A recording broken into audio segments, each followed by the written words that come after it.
आज आप लोगों को लेके चलते हैं कहाँ पे, प्रतिशत में। प्रतिशत में आय पे आधारित दो टाइप का प्रश्न आता है, ठीक है।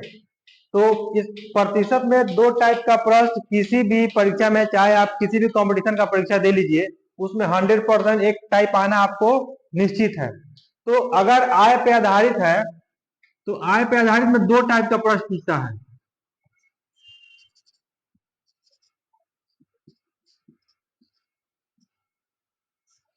एक तो इस पे दो टाइप का प्रश्न पूछता है। एक तो आपका ये पूछेगा कि सिंपल रहेगा, ठीक, और दूसरा रहेगा आपका शेष पर आधारित। शेष पर आधारित, ठीक है। देखिए, घबराना बिल्कुल नहीं है। इस इन सब को लेकर के एक ऐसा निचोड़, लास्ट में एक ऐसा निचोड़ लगा देंगे कि केवल क्वेश्चन को देखते हैं इसका आंसर आप एक लाइन में आप बता सकते हैं, ठीक है।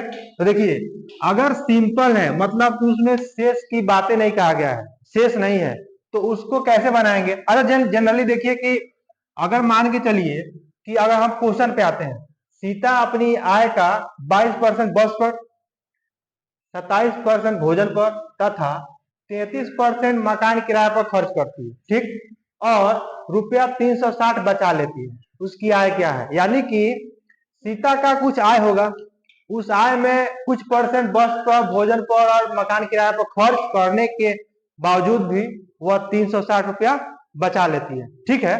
तो यानी कि उसकी आय क्या है।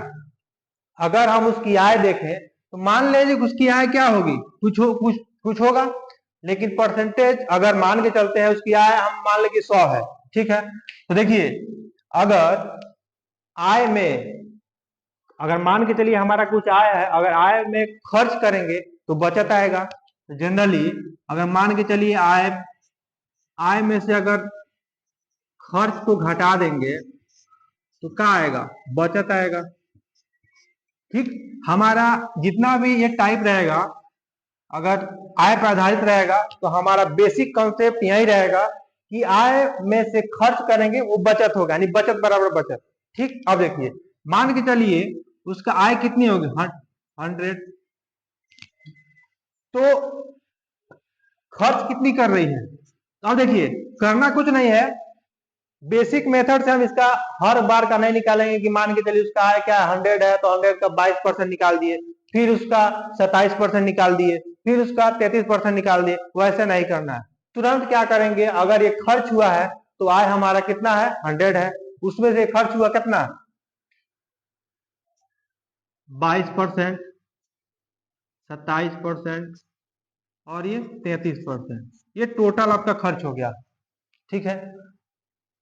तो 100 माइनस कितना हो गया, 7 3 10 2 12, 3 2 5 2 7 1 8, घटाइएगा तो ये कितना हो जाएगा, 18%, ठीक।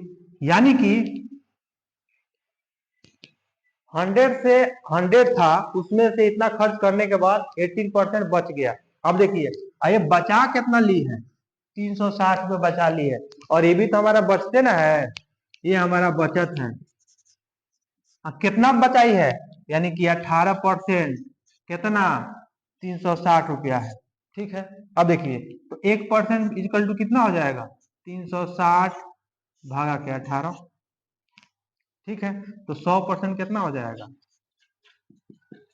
360 भागा के 18 गुना 100, 18 दूना 36,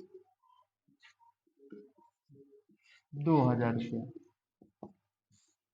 यानी कि उसकी आय जो है कितना, उसकी जो टोटल आय थी पहले की 2000, उसी 2000 इतना खर्च करने के बावजूद भी 360 रुपया बचा लेती है। तो ये ऑप्शन हमारा बी वाला सही हो जाएगा, ठीक है। बाकी नोट कर लीजिए।